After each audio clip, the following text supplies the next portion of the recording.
I was, from social media perspective, in this most perfect life. I have an incredible business. I have now meaning, purpose.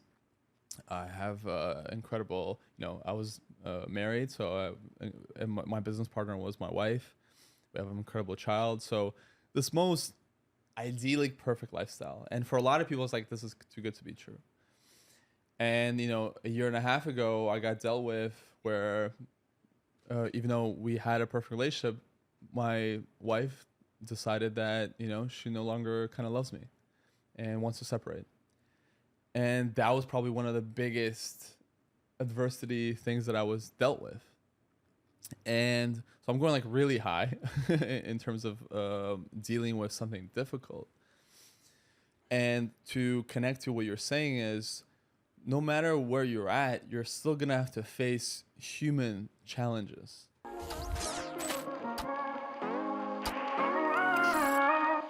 Welcome back to Season 3, Episode 12 of the Turning Pro Podcast. Today we have Alex Ikonn, who's the founder of Intelligent Change. Thanks for joining us today, Alex. Thank you for having me. So I was talking about earlier before we started how great it is to have your own studio, because just on a whim you can book an episode. Alex and I were texting yesterday and I was like, he's like, yeah, I'm in town for 2 days. I'm like, great, you're coming on the podcast. It came about that quickly? Yeah. I just saw the calendar pop up and I was like, oh, this is a very impressive last minute guest that we got on. You just got to make it happen. Exactly. Thank you for having me. Yeah, I would love to maybe just give a quick background. Yeah, for sure. I think, I don't know how deep you want me to go. It's not that quick. Whatever you get excited about.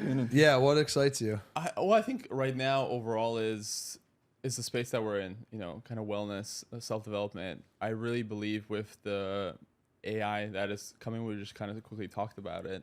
A lot is going to change for humanity. And at the core with Intelligent Change, what we do is really help people on their self-actualization journey. Because what I realized for myself is, once you strip out meaning of having to work, because that's what I did with my businesses, is really be able to, and we can get back into that as how I started, my whole entrepreneurship journey. But once you get to the stage of like, hey, you don't need to work, then the real existential crises really start to creep in. And I think this is the reason why so many people in our society are depressed, or because of really this lack of meaning. And we as humans really need to self-actualize as people. Do you follow Jeremy Giffen? No. He was the number 2 at Tiny, Andrew Wilkinson's company. Oh, of course, yeah. No, I know Andrew. Andrew's a good friend. I saw were you an investor in Tiny? Or? Yeah, so I'm very grateful to Andrew. Probably 20% of my net worth is because of Andrew. So wow. I was involved kind of very early when he took over back Pixel Union, and he took it public with WeCommerce. So I was part of that. So Andrew is immense. He's amazing. Amazing. We got to go into that. That's another story. Yeah. But a lot of loops. What you were bringing up around self-actualization reminds me of a lot of Jeremy Giffen's writing. He's been on a couple podcasts and pretty prolific on like writing essays and short form stuff.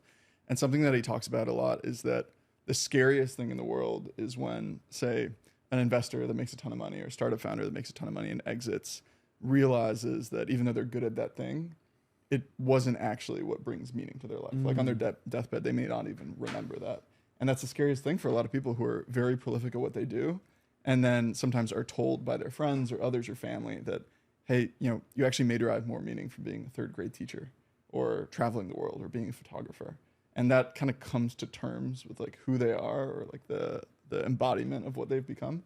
So I'm curious, from your lens, have you progressed through that journey too? Like, what was your self-actualization journey? Yeah, for sure. So let's get into it. So now we're back to the basics. So for me, kind of my backstory is I was born in Russia, Soviet Union, and I immigrated to Canada when I was about 9 years old, and really hoping for that better life. My parents were the type of like just sold whatever they had and moved to start a new life. Shortly after, parents divorced because it's very difficult being immigrants in a new country, not knowing language, has never been in that place.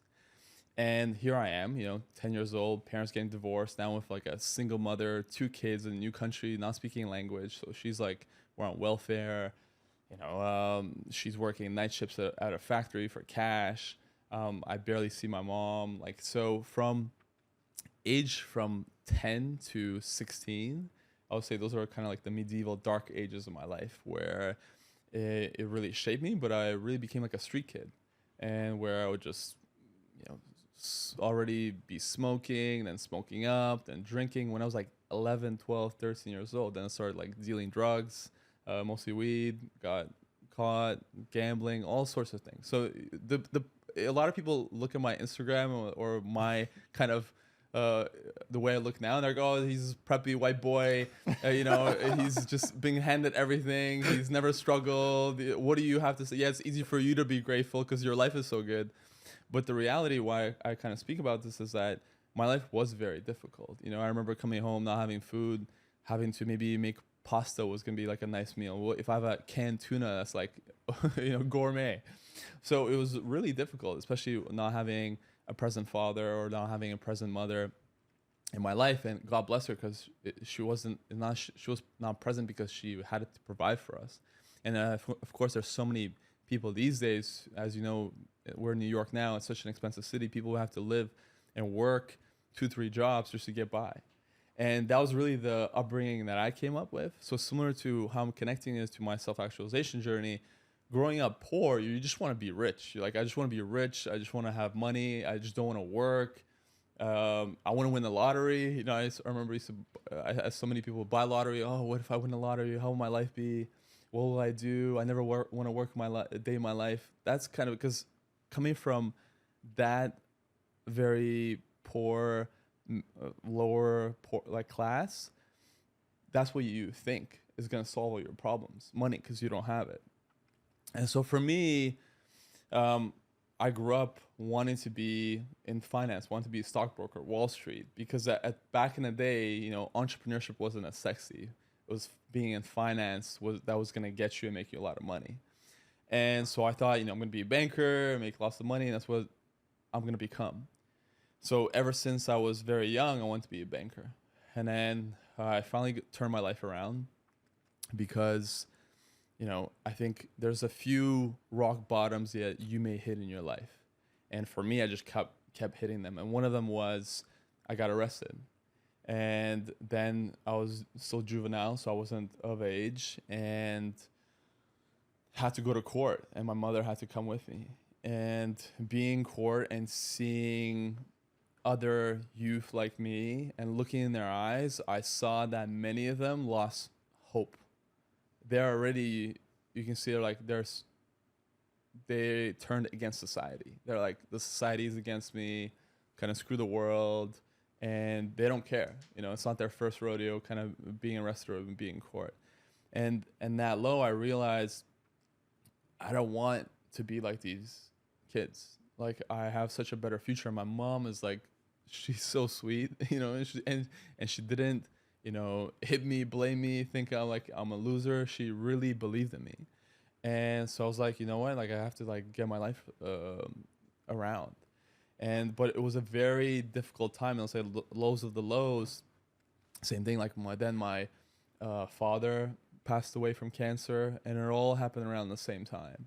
And then also I used to play basketball, broke my arm. My arm didn't move. They said I'm going to be disabled. So there's like a trifecta of just shit going on in my life where you're like, what is happening with me? And I think life will put you in these difficult places to make you realize, get your shit together. Or you don't. And you go down the path, even going up to the studio here in New York, you have so many homeless, so many people who are lost. And to be honest, potentially I could have been that case if I did not have the awareness to be like, you know what? I have so much going for me. Because in those times, you can feel like the world is against you. And that, you know what? Might as well say fuck it and just go against society. However, I believe slowly, that's when I actually discovered Tony Robbins. And for me, it was life-changing because it showed me that by setting goals and visualizing and having something to strive for in your life can really change your life. So that is really, I would say, it was a pivotal moment in my self-actualization journey, realizing how you can start looking to the future. And even if your life is messy at the moment, you can turn it around. So anyways, fast forward, started getting my life around, got a job at the bank, more retail level, got into university for business. Like it was really like quick. And I think that's the amazing thing is once you decide to like, you know, like number one, you're aware, like I'm a fucking loser, right? Be aware. Like if you're fat, you're fat. Like if you're like broke, you're broke. Like decide what you got to do and what your situation is and what you have to do to turn it around. So at that moment, I got really real. Be like, hey, Alex, like the way you're leading your life is like not gonna get you in good places, and really started changing my life around. And then I would say, again, as just things are picking up, I got a job at the bank. I'm working university. I got a girlfriend. You know, like things are good. Boom, I get fired. It's 2008. You know, the financial crisis, and I get fired from being in the bank. And I didn't get fired because of financial crisis. I got fired actually because I had a side hustle. and I think side hustles are kind of welcome now, but if you're working in the like financial industry, you can't do side hustles.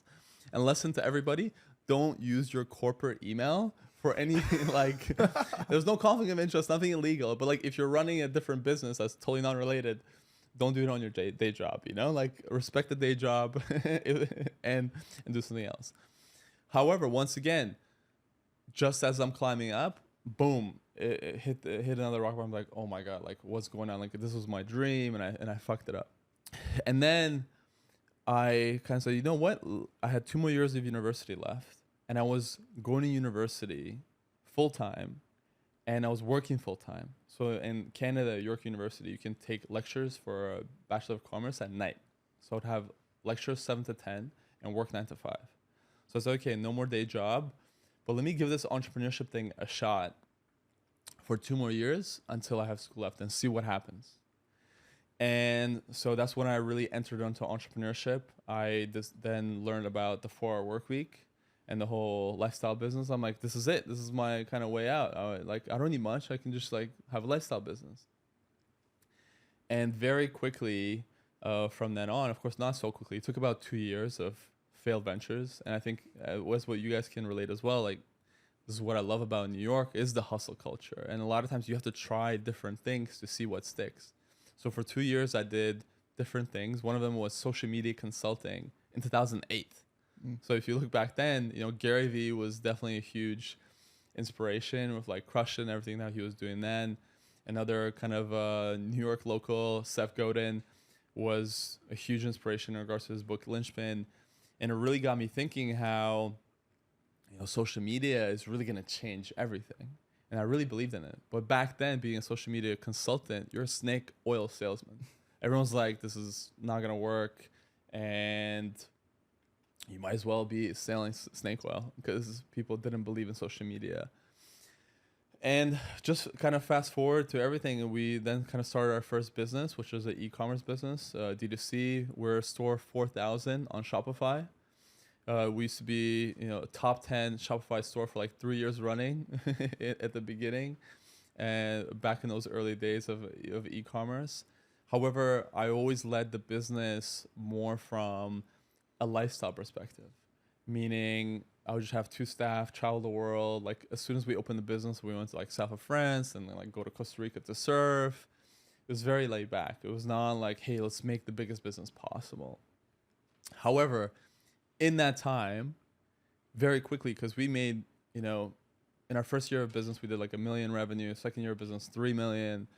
So fairly quickly, I went from being a poor kid in, you know, some suburb of Toronto to all of a sudden having freedom of time, freedom of money, and also freedom of having love in my life. Meaning I'm not seeking love. I have love in my life. I have everything that you can ever want.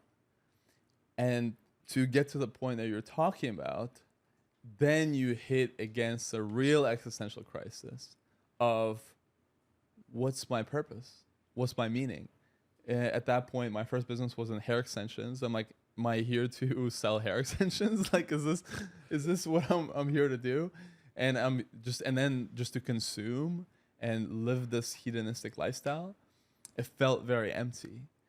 And that is, I would say, really was the beginning of me wanting to create and make money in a way that has purpose and meaning beyond just for myself. I want to talk about a point you made where you get in trouble when you're young. You're like, I don't want to be that kid. I need to find something else to do. And then you find this business, and then you kind of go back to that, place of loneliness or lack of purpose. I'm curious to hear, as your career has evolved, how has your barometer for like, this is something I should be doing versus not evolved as well? Because I think one of the misconceptions for people who look on social media and they look at people who are successful because they've started a business or they've traveled or they've made money, they just assume that those people don't actually deal with any sort of adversity, because oftentimes social media paints a picture that they want you to see, not what actually is real. So I'm curious, as you've gone up the ladder in all your different ventures, I imagine you're still dealing with adversity along the way, but how has that changed for you from like day one, it's I need to figure out how to put food on the table? That's obviously not your issue now, but that doesn't mean you're not dealing with issues like every day when you're going on your journey. Well, I think, to talk about something recent, like a really big adversity is, I was, from social media perspective, in this most perfect life. I have an incredible business. I have now meaning, purpose. I have incredible, I was married, so and my business partner was my wife. We have an incredible child. So this most idyllic, perfect lifestyle. And for a lot of people, it's like, this is too good to be true. And, a year and a half ago, I got dealt with where even though we had a perfect relationship, my wife decided that, she no longer kind of loves me and wants to separate. And that was probably one of the biggest adversity things that I was dealt with. And so I'm going like really high in terms of dealing with something difficult. And to connect to what you're saying is, no matter where you're at, you're still going to have to face human challenges. And sometimes those things are in different ways. You may have family, members that may die, or somebody else who may have some sort of health issues, or something else may arise, or you may have difficulty in your relationship. Things change, especially when it's kind of long term. And in those moments, for me, the way I have been able to deal with such a massive blow when you think you're on top of the world is really go back to basics. And so for me, from the beginning of my journey, when I turned my life around, one of the things I didn't really focus too much is really that gratitude has been the biggest guiding light in my life. Because when everything was really dark when I was young, and it seemed to be like there's no hope, and I'm on this really wrong path, when I discovered that the practice of gratitude, meaning what can you be grateful for in your life, even when everything is going to shit. And so for me, back then, I started slowly practicing it. And the way I would do it is I'd wake up in the morning and I challenged myself to say at least one thing that I'm grateful for. And if I would forget, and when I wake up in the morning, I'd take a shower. And usually when I'm in a shower, I'll say it.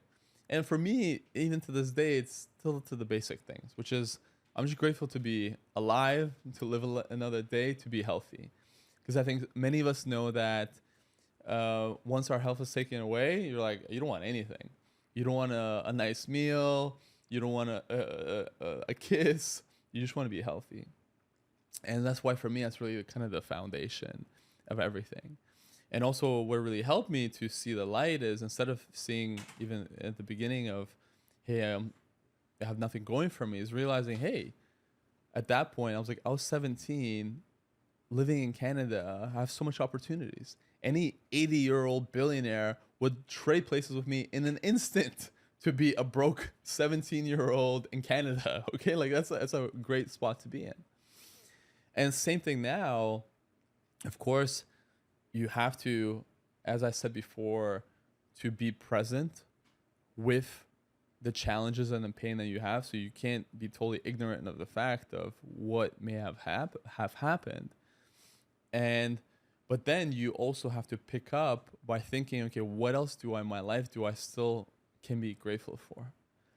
And that is, everyone's still healthy. Even my partner's healthy, my daughter's healthy, I'm healthy. We have abundance of options and opportunity. We have great communication relationship where we can go through stuff. We can be understanding.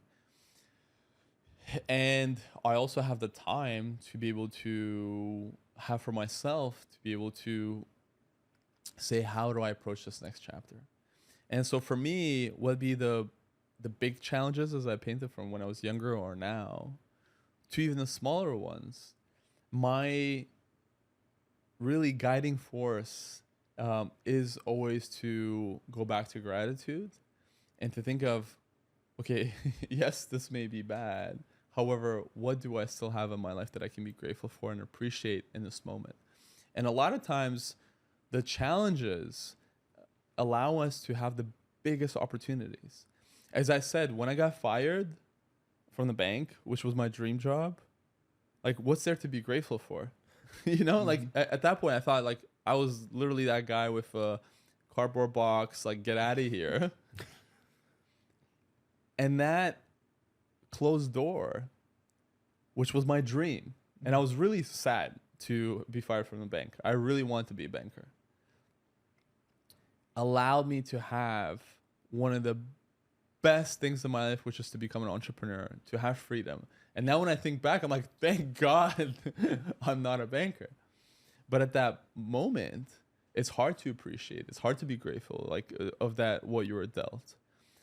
And so even now, to these smaller, bigger opportunities, I think of how do I go with the flow and surrender when life may be closing a door for you? And how do you appreciate what happened? So, for example, even I'm appreciative of all the great moments in the relationship that I have.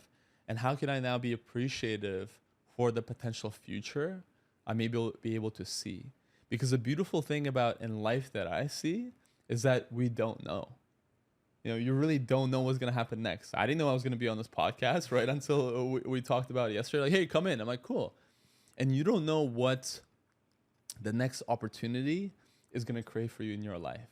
And so for me, the magic that I create is by being curious, being open, and keep opening doors and walking into those doors with appreciation, even though sometimes it may not be the greatest thing that will happen to you. I want to talk about your mindset. You mentioned earlier, you had this lifestyle business that was doing 1 and then 3. All of a sudden you had money, you could travel the world. I'm sure you could go expensive dinners, you can go out. And I'm really curious about the moment or series of moments where you realized maybe this isn't what I want, or it isn't making me happy. Because you've seen me through this kind of like early phases. I run a marketing agency, and the first year where we immediately started to do revenue figures like that, I immediately started, I got a nice apartment, I got a car, we were going to fancy hotels, fancy dinners.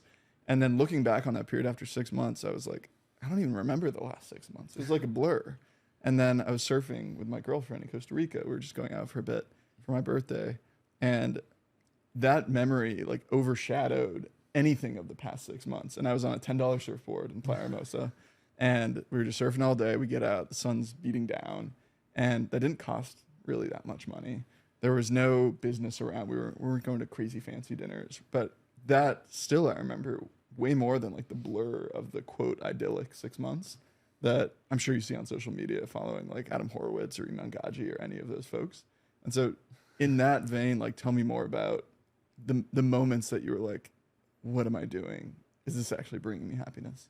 Yeah, I think a big part of, and even it's interesting that, we're doing this podcast now. I actually rarely do podcasts. I rarely share this journey, but I'm kind of committing to being more open and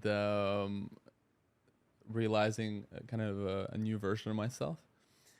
And for me, it was fairly early of society will paint certain things that you need. and you run a marketing agency, you said, so you're, you know, you're kind of to blame for this. I am. And we're all in business. So for us, for businesses to be able to sell their products, they have to communicate that, hey, you're lacking something or you're in pain. So and here's my product that's going to solve your problem. And a lot of businesses sell this, that you're not enough. You need this. You need this dinner. You need this holiday.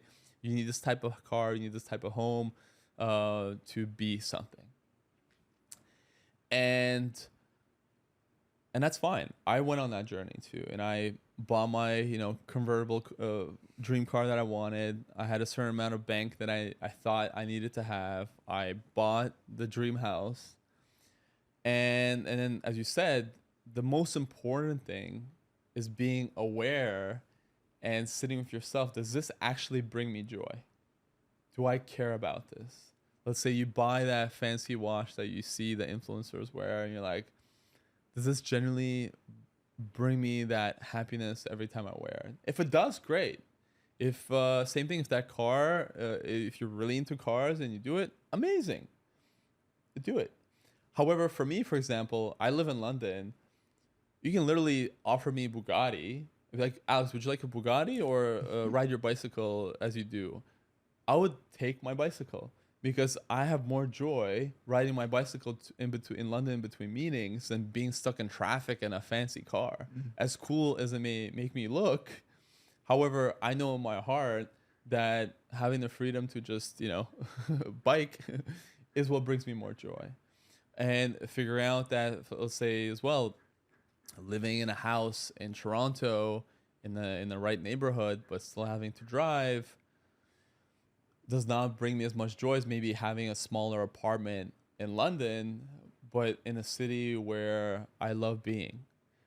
So it's really about, so for me, it was having that luxury of being able to do the things that I can do.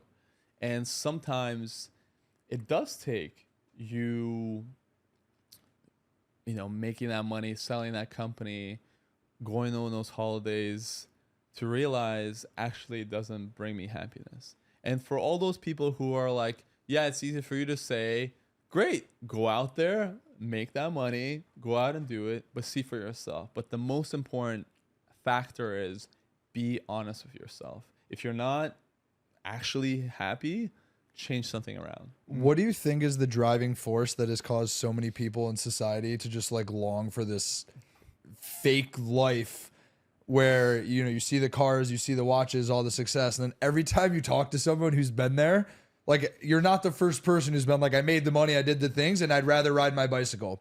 And then you have the young kid who, to what you just said, is like, it's easy for you to say because you've been there, but why have we built a culture where everyone strives to get to this like pinnacle, despite hearing all these people who've been there say, trust me, like, this is not the thing that you really want to strive for. But even if I tell you that, you're still going to think I'm naive or like not really understanding of how you feel because I've been there. Like, what do you think? It's social media? Do you think there's just an illusion that you are like a product of your environment, so when you're exposed to more, you always feel like you're not enough?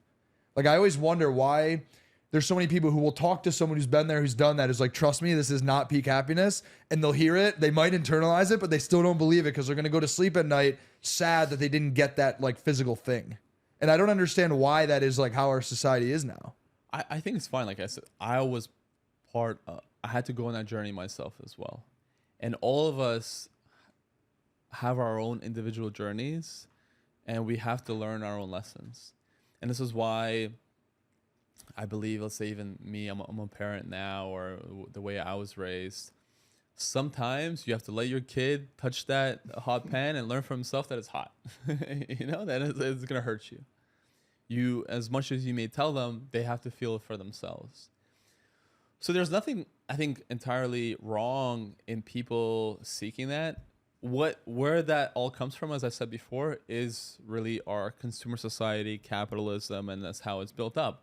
And at the same time, I feel there's good things of capitalism that come to it. At the core, I'm very grateful for America, and it's because it's a big part of my business. and for people consuming.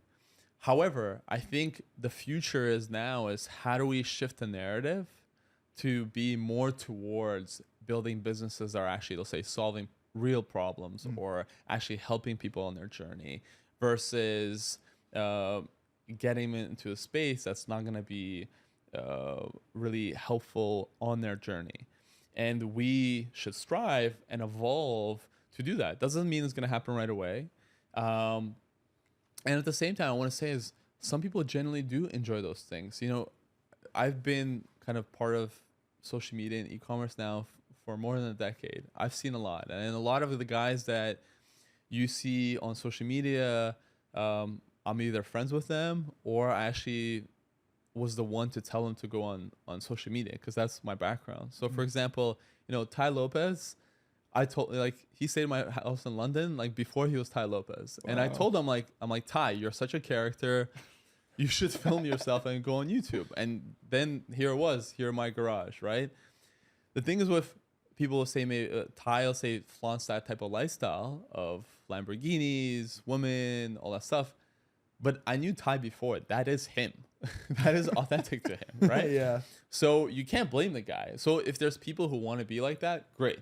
Yeah. So it's up to me, for example, and I obviously also have certain things to blame. I also show off my, you know, beautiful lifestyle and the way I live, but I want to be able to also it be an inspiration for a different thing, and that's my journey. That's true to me. That doesn't mean that Ty is gonna have to change and trade his Ferrari for a bicycle if he really enjoys his Lamborghini. Like all has to him. Same with Iman Ghazi, you know, like when I was in Dubai, Iman rolls up his Rolls Royce for me and I go to his house, like, cool. But that's him. I can't, like, I'm like, hey, Iman, let's go meditate. Maybe he's just like, I'm not into it. Yeah. So everyone has to go on their journey. Everyone has to go through their experience. All we can do is really bring our authentic selves to reality. So I think anyone listening to this is, all I recommend is be in touch with yourself. Even, you know, last night, I'm here in New York and currently my girlfriend, she takes me to Sleep No More in New York. And like, after like 15 minutes, I'm like, I'm done. It's like, this is not for me, you know, like, and I leave. And some people will go through the whole experience. Me, I'm like, you know, it's not for me. I was at Burning Man. I was like, that's why I'm here. Wait, so actually, this is, to be honest with you, the reason he's sitting here right now. Did you come straight from Burning Man? Yeah, well. Well, so the reason he's sitting here right now is he posted a story on Instagram a couple days ago, and it basically was something along the lines of, Burning Man is very cool, right? There's a lot of art. It's a lot of freedom, expression, creativity, but it's not for me. And I responded to his story and I was like, thank you for sharing this, because that was always, I've never been to it. Yeah. I've been invited multiple times and I haven't gone because I'm like, I think I would get there and be like, this is so magical, but it's not for me. And so I messaged him on Instagram and said that. He responded. He goes, I'm in New York. That was his response. And I was like, great, come on the podcast. What to say to that? So even being there, and some people will say, hey, you have to see things fully to really judge. And it's true, by all means. But I think I've come to a point where I've experienced so many things, and I'm still open to experience. That's why I went to Burning Man. So I'm still open to the experience. However, you can also be in the experience, pay a lot of money for that experience, and realize, hey, you know what? Like, time is precious. This is going to be 6 more days of my life. And I'd rather be in Yosemite in nature. Yeah. That's my vibe, right? That's what I did. I left Burning Man and I went to, like, did you leave before you were planning on leaving? You were like, of course. I was supposed to stay there for like almost a week, 6 nights. I left after the first night. Oh, I didn't really. Okay, I knew you left, but I didn't know you literally were there for one night. You made that call so quickly. Wow.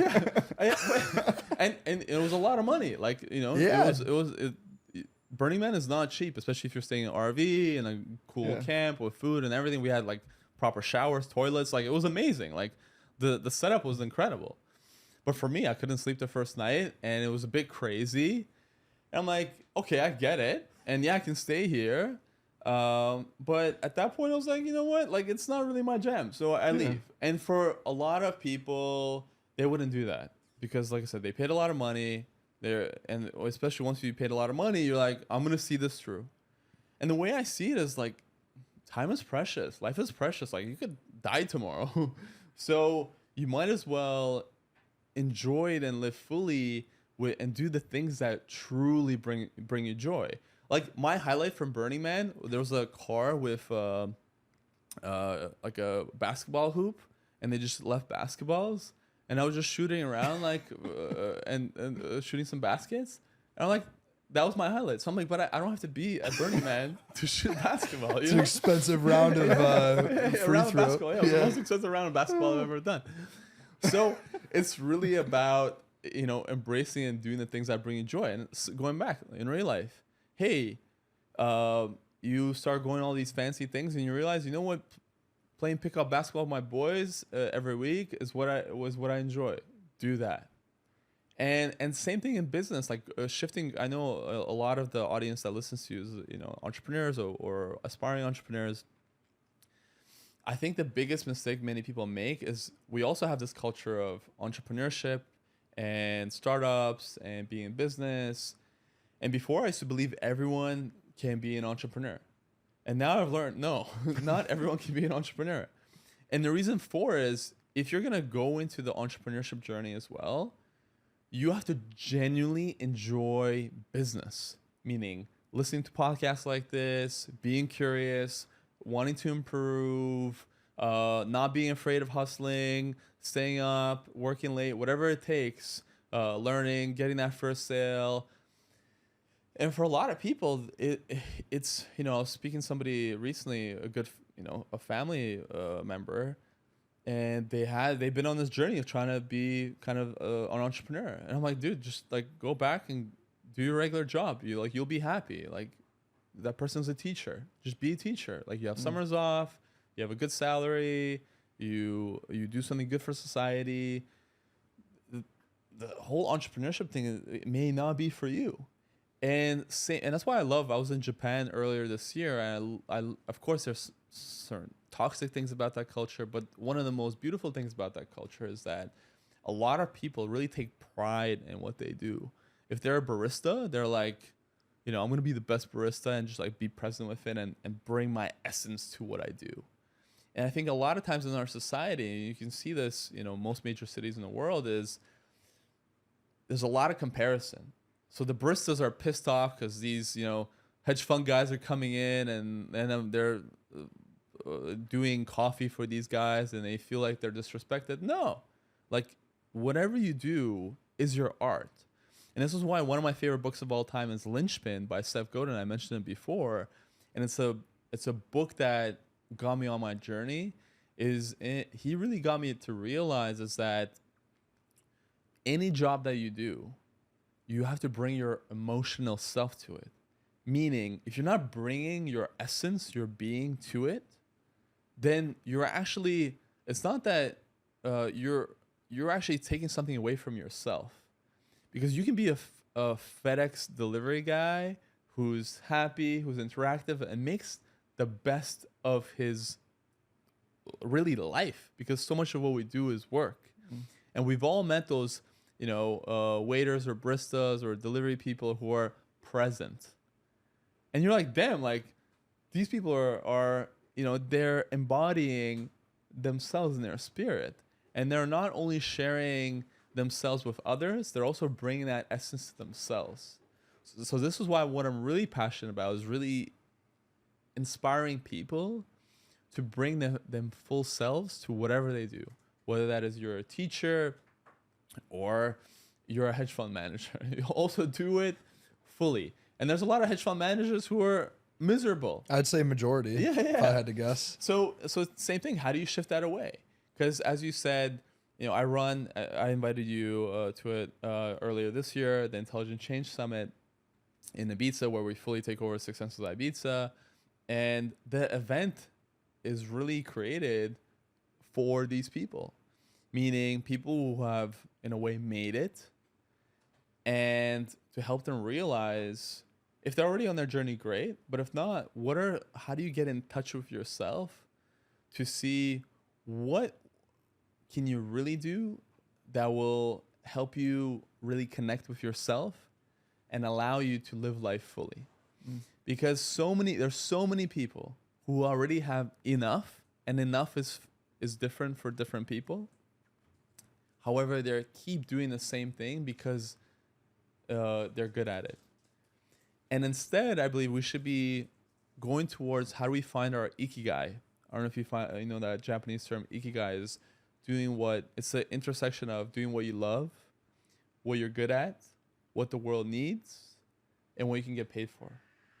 And many times people just look at, okay, I can get paid for this and I'm good at this, but maybe you're not actually enjoying yourself. And that's a big missing link that's going to be a void in your life that you shouldn't ignore. I want to get more tactical about, I want to make it useful for someone, I don't know, maybe yourself 5 years ago, right? That is just starting to make money or just starting to have some degree of freedom from both like capital as well as time perspective. And so can you walk us through things that just from your experience have been like a great use of time or capital, like that bike, and maybe not so great uses, like a fancy vacation or a fancy ski chalet? Like for you, what has been actually worth the money or time? Or just in terms of things? Yeah. Or experiences. Experiences, really good question. I think I host most of the time in London, and when you're there, I'll invite you as well, monthly dinners where I host and pay for the dinners, and I invite different people to them, usually for 14 to 16 people, sometimes 10. And I probably do lunches with people at least 4 times a week. You know, Kiefer never eat alone. Most of the time I cover the tab as well. For me, investing into relationships and getting to know people, probably some of the best money spent. And I've paid for a lot of lunches and dinners where like, okay, that was a waste of time. But I feel like there's this culture of dating for people trying to get sex, but like dating just people just to meet great humans and people is probably one of the most underrated things out there. And this is why I also run the summit, you know, as well, is because I genuinely love connecting with others and meeting great people and also bringing people together. And there's something that happens when you do that. And most importantly, I would say doing it unconditionally.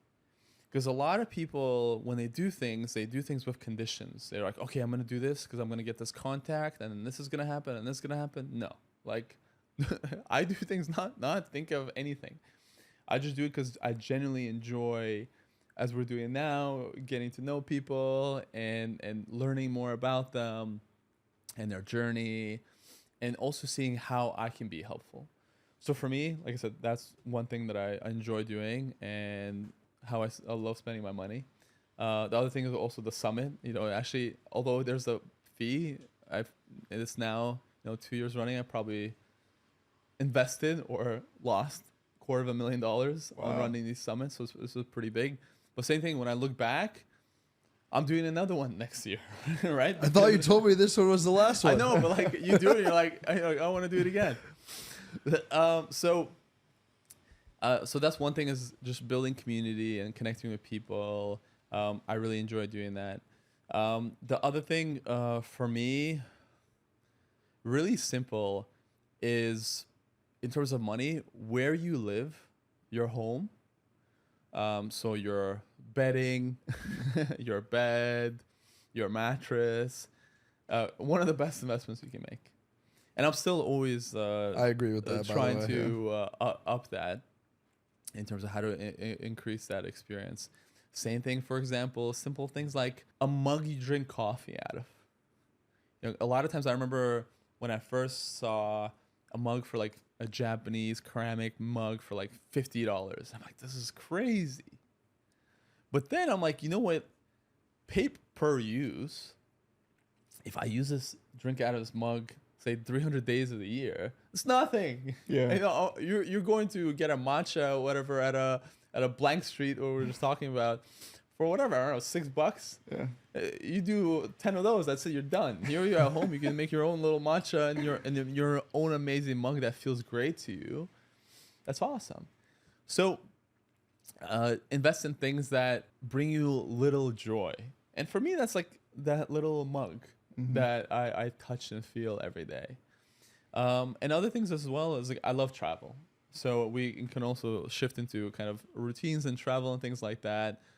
Especially in the last year, I've traveled a lot because I went on, when I separated from my wife, I went on a semi sabbatical. So I couldn't go full sabbatical. I guess I still have to run things a little bit. But I'm like semi. But I traveled probably half the time around the world and went to incredible places. And for me to this day, I love travel. At the same time, for some people, you may see these influencers travel and you go on your holidays and you're like, this sucks. So don't travel. I know people like that who I tell them to come to Positano, they come to Positano and they're like, this is the worst place ever. Like it's crowded, it's busy, it's hot. I just want to be in my home in San Jose. I'm like, dude, go back to your home in San Jose and enjoy yourself. Like it's not your thing. I go there every year and I feel like I'm in heaven. So everyone really has their thing. But for me, those are some of the things that bring me joy. What about things that don't? Maybe Burning Man is on the X list. That Like bad uses of time or capital. For me, what I've learned is, for example, a car. I think a car is just a nuisance. Like I have to park it, I have to maintain it, I have to drive it, I have to, take care of it. It's a lot of work. Also, real estate.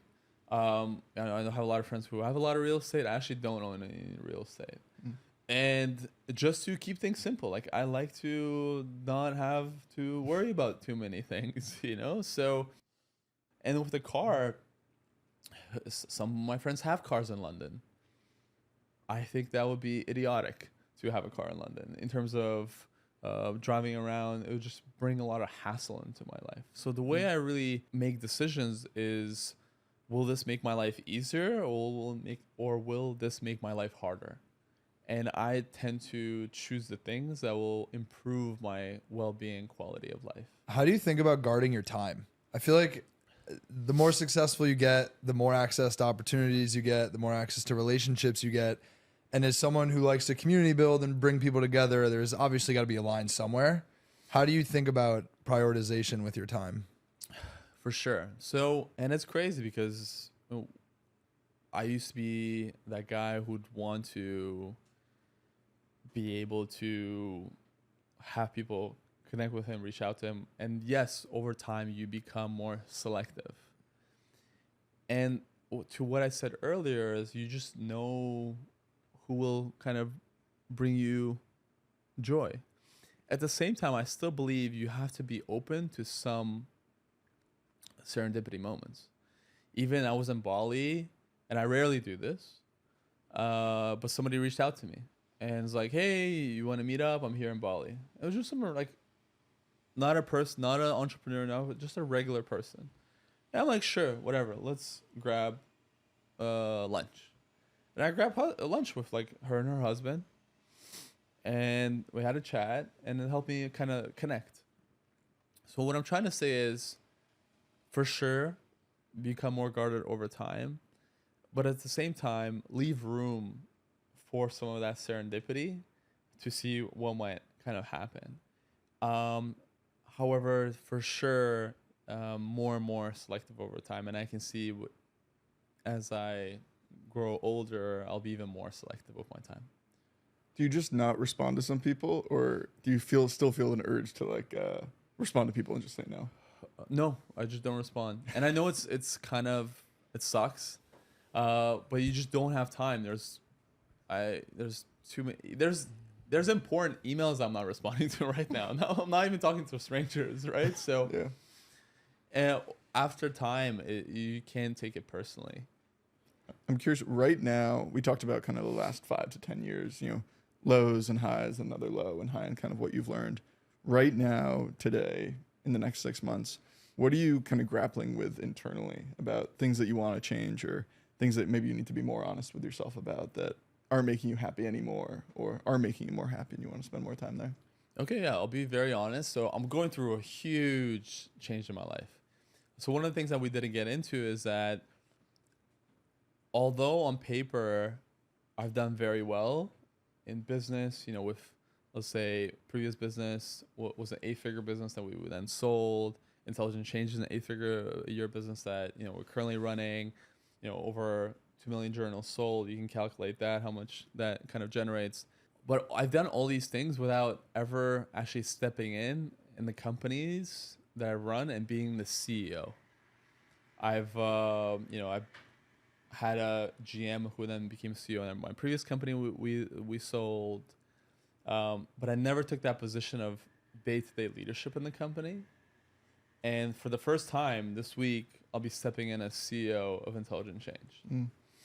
Yeah, thank you so much. Wow, Yeah. that's a huge change, man. Yeah, and my friends were joking with me. They got me like, congrats on the new job, like greeting cards and things like that when they were visiting me in London. And the reason I say that to what we were speaking about before is, by all means, been very successful, done very well. I live and lead a beautiful life of, you know, also purpose, but also a lot of freedom. And what I've realized for myself is I want to actually build something meaningful that is beyond just serving me short term. And now being around many great founders and operators, company builders, for a long time I felt like an imposter. Like, I don't know if I can build a company that is that substantial and meaningful. And now, as I'm close to many of these people, I realize they're just like me. And the difference that they have is that they decide, they also decide on the vision that they want to build, and they go after it. And I think I have the foundation to be in a place where I'm not doing this to make more money because I need more money or want more money. I'm doing this because I genuinely want to serve and do this out of a place of meaning and purpose. And that's why I'm kind of really excited to be able to step in. It doesn't mean forever I'll be in this kind of a place. But for me, right, it's a big transition that I'm making of actually being active and not just being, as many people would think, I'm on a holiday all the time. So I'm actually going to be in the office. Was there one moment where you like things changed and you're like, all right, it's time for me to step in? I've been trying to hire I had a CEO last year, it didn't work out. And then I had a GM, it didn't work out.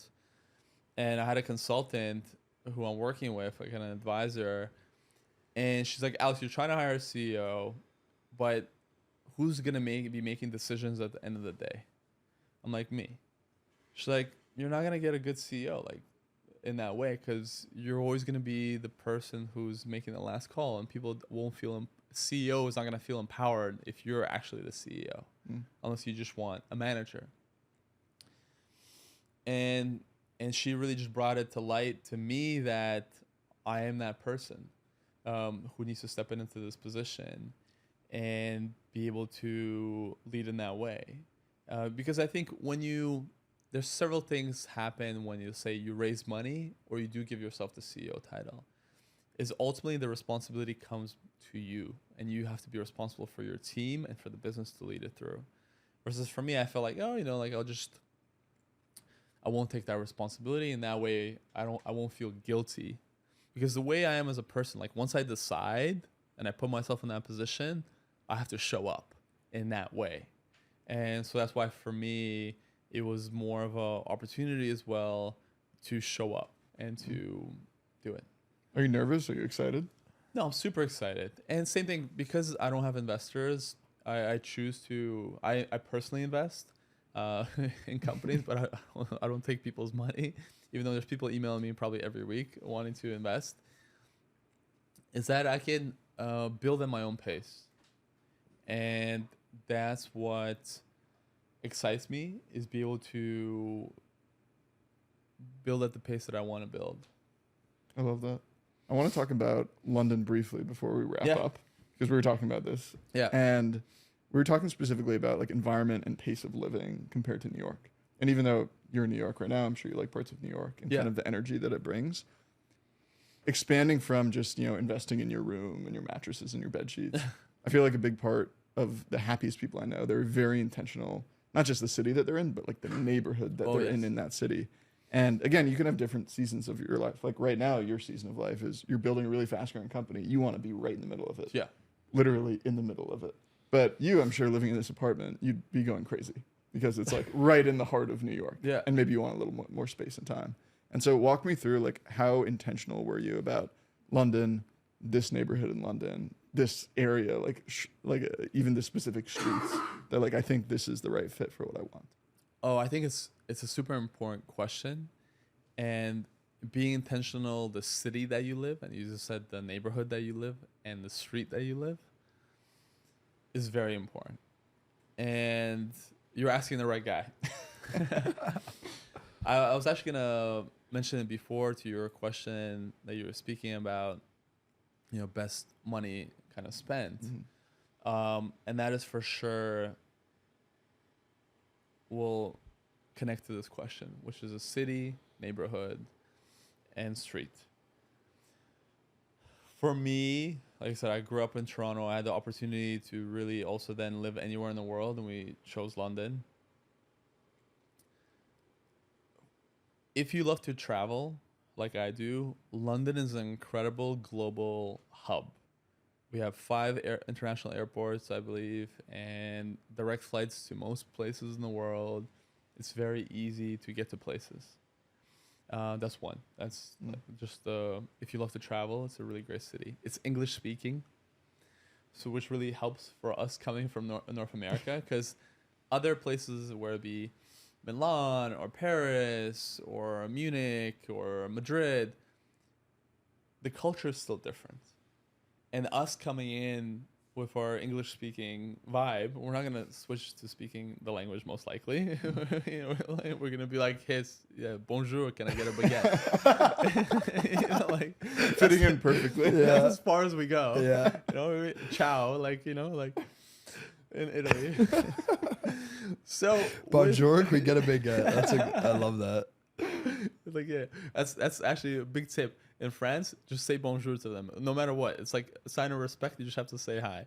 So it's all I've learned. And then pivot back to English. Yeah. Or struggle, pretend like you're trying to speak French, and they'll just switch to English. But in regards to place, same thing. I was just in national parks, great national parks in the U.S. Yosemite, Tahoe, Big Sur. We're so disconnected from nature, and I feel same for some people. Maybe live it out in nature, and some people want to just live in nature and do it. You can do it with online business. You can live anywhere in the world right now. You can live in Bali if you want to surf and have that kind of culture. Although cities will shape you as a person, what I love about New York, as you said, for the season in your life, if I was in my 20s single, for sure I would be. And building, for sure I would be in New York. It's this is the city of hustle, and you see it everywhere you go. I'm on the taxi and there's guys peddling jeans on the side of a car. I love that. Oh, the Canal Street hustle, man. It's inspiring. No, but it's someone has something to sell you at every corner of New York City. And everywhere you go, you just have to spend money. And so it's part of life, and it gets you thinking in terms of consumerism. So there's something like that's the reality. This is what the city is. And if you want to be in that mode of hustle, it's great because it will allow you to embody that. And that's a word that I've used a lot, and really be it and be part of it. Versus, if you're going to be in Spain, they're going to have a little siesta. They're going to take it easy, they're not going to be like, why are you working so hard? It's going to be a different vibe. In London, if it's also an expensive city like New York, but I feel like London is a good place to go once you have some sort of money. You can still get by there. It's still, I think, a cheaper place to live than New York. But you'll have a better life if you can live in how we see London. Because a lot of people also look at my stories. They're like, it's fake London. People don't live like this in London. It's only the selective few, which is true. For me, where I live, the most important thing is I'm facing trees. I don't want to face a building. I haven't seen a tree in a long time. For me, it's super important. So if I lived in New York, I would have to be close to Central Park. Yeah. So that at least on a daily, I can connect with nature. For me, it's like vital. A lot of people see my stories. I step into my garden, barefoot, do my work out there. You're always grounding. Yeah. That's what makes me happy. Yeah. So I think, and for a lot of people, it will take time. For me, it took a long time to also tweak to see what I like. For example, I like high ceilings. That's why in London, I only live on the first floor because the way the houses are built, you have ground floor, first floor, which is second floor, second, third, fourth floor. As you go higher, penthouse is actually the lowest ceiling height in London. So saying, oh, I live in a penthouse in London, that's not a good look, actually. You're learning, so you don't say these Yeah, things. because a when lot you of go New in. Yorkers be like, I want a penthouse. Like, no, in London, you don't want a penthouse. It's like the hottest and like and the lowest ceiling. That's where like the maids live, you know? So like you want actually a first floor. Those are like the grand floors. I feel like your recurring advice is be ruthlessly honest with yourself about what you actually like and what makes you happy. And that can maybe just start with like writing it down when you are happy and writing down what not makes you happy or like when you're not fulfilled. I think I was using a 5-minute journal. I went off schedule. I wasn't using the prompts. Yeah. And I remember one weekend I was like writing down like the things that made me happy and things that not. And it was like sauna, workout, and like a dinner with friends and like a long solo walk. I love a good solo walk around the city. And then the next weekend, I was like really tired at the end of the weekend. And I was like, why am I like a little unhappy? And then I looked at my weekend, I wrote down what I did. And it was like late night party, late night drinking. And I was like, this does not match like what I said makes me happy versus what I'm actually doing. And maybe it's just as simple as writing things down. But yeah, walk me through like your advice there. What should people start doing right away? Yeah. In regards to what you're saying about realizing what makes you happy, journaling in general can be very therapeutic and helpful. Even just if you just do a dollar store blank notebook and you start journaling your feelings in day to day or even on your app and start seeing how you feel will help you bring that awareness into your life. So you don't need a fancy 5-minute journal or anything. You can do that with your notes app, or I think now the iPhone has the free journal app, which they took a lot of inspiration from our app as well. It's validation. Yeah, for sure. It's good. And so for what you're saying is, and a helpful exercise, and the reason I believe the 5-minute journal has become so successful is because of its simplicity and the simple prompts that are there. And especially when you write, every day the simple things that you're grateful for, and also at the end of the day review what were your highlights of the day, and also answering the question, what did I learn today? Or the previous original question is, how could I make today better? A lot of people say when we first came out with the 5-minute journal said, this is so repetitive. It's the same prompt every day that I answer. Like, this is boring. This is part of the design. Because if you keep answering the same question every day, you very quickly start learning what it is that you need to change. And usually, especially in the last prompt of, how can I make today better, or what did I learn today? If you keep learning that, like, I feel, crappy when I go out, or you're trying to, I want to go to sleep earlier, and that's your thing. You're like, I keep writing the same thing that I need to improve. This is the thing that I need to improve. And it's giving yourself really that awareness of having to improve or change something. At the same time, having the awareness of my highlights keep being my pickup games with my boys. Mm-hmm. So I should do more of that, or a dinner with my mom. I think when there's actually very simple ways to make big improvements, I think people second guess it. They're like, this is too, Like they're waiting for someone to give them some like magical answer, where like the simplicity of just writing down things that make you happy or things that don't. Yeah. I think people discount it because like it's there's no way this is actually all I need to do. But I wanted to add one anecdote to what you said. I got on a call with my therapist last week, and we got on. I was like, to be honest with you, I was going to cancel this meeting because things are great right now. Like I don't really feel like I have anything to talk about. And what she said to me was very profound, which was, Ben, therapy isn't only for like when something's wrong, you need to fix it. How about we take a moment to just address like, why are you happy? Like, why are you feeling this way? What are the things you've done over the last week that have allowed you to be in the headspace that you're in? Which was to what you said, like, did I go to sleep at a certain time? Was I exercising a certain amount of times? Was I eating a certain thing? Was I spending time with certain people? And in that moment, I realized it's so simple, but it's so profound to just be present with why you feel good and do more of the things that make you feel that way. It's not that complicated, but it's really impactful.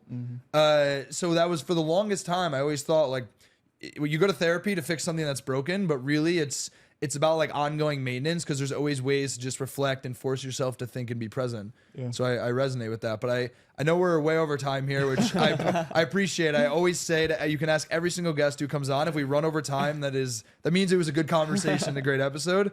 But I want to just wrap with hearing how you started the 5-minute journal, because I know that is like one of the most amazing accomplishments. Yeah, thank you. It's a fun story, and going connecting to what I said before about allowing for serendipity to happen in your life. Somebody reached out to me because they read the 4-Hour Work Week, and they said, I read the 4-Hour Work Week, and I wanted to actually find somebody in real life who's actually done this. Because when you read the 4-Hour Work Week, like, is this really true? Can you actually build a business like this? And somebody else, a friend called Guy, his name is Guy, and the guy is like, talk to Alex, because he's actually done the 4-Hour Work Week, and he's living it. And that guy, his name is UJ, who became my co-founder in Intelligent Change. It's like, great, connect me with Alex. So he connects me and said, hey, Alex, can you grab coffee with UJ? And I'm like, sure, I'll do it. So we grab a coffee, and he's like, hey, teach me how to do the 4-Hour Work Week. And he's Indian by like heritage, and Indians sometimes can be very like upfront and like straight up and pushy. So he's very aggressive, like, tell me now. And I was like, dude, like, chill. Let's get to know each other, right? Like, it's the first coffee date. Yeah, like he's very intense. And UJ would laugh if you hear about this because he knows it's true. And so we just start talking. And at that point, I was already going through that transition of realizing don't build a business just for the lifestyle or for the money, which is very counterintuitive still today in today's culture. I said, build with something that you're deeply actually care or passionate about. And same thing, it's very counterintuitive advice. Don't build with your passion, build with whatever there is. Because I said that the goal should be for you to be happy. And the fastest road to misery is doing something that you don't enjoy. And I know many founders who make millions of dollars, but they hate their business. This is not uncommon. Like I've actually met many of these individuals. And I'm like, I would not want to be one of these guys. So my advice to him was like, hey, let's discover your passions and what you care about. And we became friends, and we'd go on these long walks. And he would tell me, it's like, I really love meditating, journaling, and self-development. That was his space. He was like, I journal for an hour in the morning. I meditate for an hour. I exercise for an hour. He has one of those freak 3-hour morning routines. And I was like, okay, cool. I'm exhausted just hearing you tell me this. Yeah, exactly. I'm like, but he lights up. He's genuinely into it. But for me, I'm like, dude, this is a lot.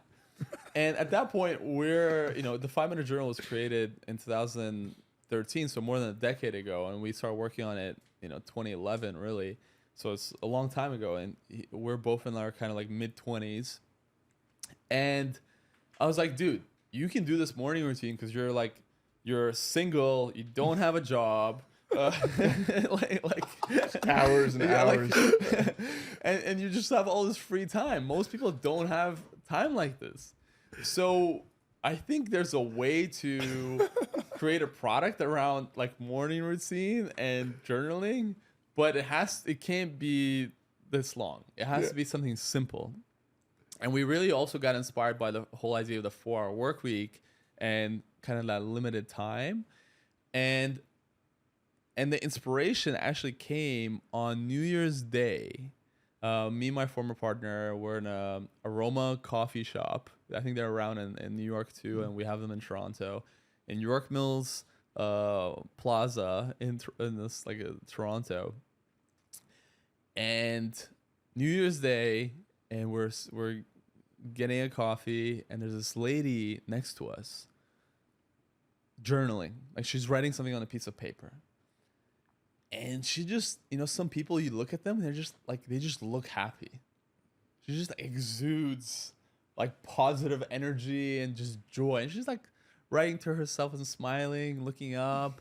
I'm like, whoa, she's like, and we're sitting next to her. And before that, she like helped clean up our table. Just like great human. And I tell, Mimi, my partner, I'm like, ask her what she's doing. And she asks her, and she's like, hey, what are you doing? She's like, this is my journal. And I write things, that I'm grateful for. And she has like, it wasn't a journal. All it was an A4 photocopied paper where she, in handwriting, wrote different prompts. It was like 8 boxes, and she cut it out like that. And there's different questions. Like, I answer these questions every day, and it makes me so happy. But you can see she was happy, like she embodied that practice. Yeah. And I was like, okay, I'm like, this is great. And I just ran with that idea of creating something simple prompts that you can do daily, and that it's not going to take you an hour. It's going to take you only 5 minutes a day, where you take the best of and you write it out. And the book that really inspired us as well was called Happiness Advantage by Shawn Achor. And you don't have to read the book. You can watch the TED Talk. It's a hilarious TED Talk by Shawn Achor about what he did in that book was summarize all the positive psychology research in regards to a lot of these practices, like gratitude, practicing gratitude and journaling, and how it is scientifically proven to change your life. And I'm a big self-development, self-help junkie. Like, I read all these books. And at that point, my realization was, what changes my life is not reading these books or watching these TED Talks. What actually changes my life is the daily habits and practices that I do. So you don't get healthy and fit by reading about going to the gym. You get fit by being in the gym and actually doing the reps. And I thought the same thing, we don't have a tool like that for our mind. Because as we talked about on this podcast, the biggest game changer in my life was gratitude and actually practicing gratitude. Because once you actually put in the reps of writing out or thinking each day of the things that you're grateful for, in time, the neural pathways in your brain will start to change.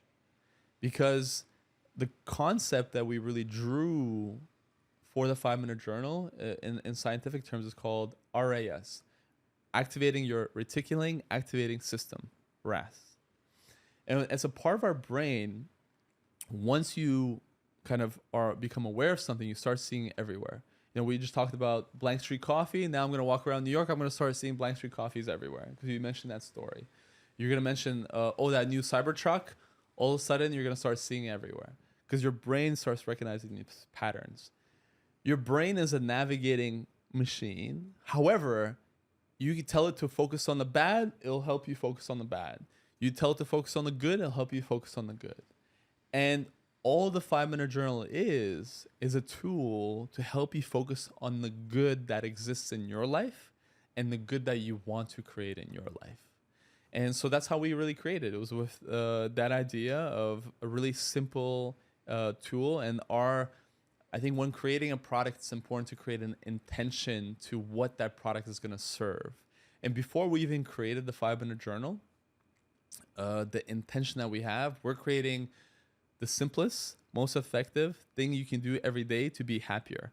That was our intention when creating the product. And I believe we delivered on that intention when creating it, but we never thought, well, to a little bit we did. So with my partner UJ, we made this contract at the beginning that we're going to sell 1 million units. And it's crazy that it, became true and we over did that kind of goal. But it started with that simple idea. And everything else that spawned afterwards is there's a lot of also timing and placing the product in the right hands. So Tim Ferriss had one of the first 1,000 printed journals that we ever printed. So that's awesome. Congrats. So cool. I think that's a very, very good place to wrap on that note. Yeah. Will you look at the camera on the left and let everyone know where they could find you and what you're working on? Sure. I'm Alex Ikonn. You can find me on intelligentchange.com or at Alex Ikonn on Instagram. Hell yeah. Thanks for coming on, Thanks for man. coming on Yeah, today. thanks So for good. having me.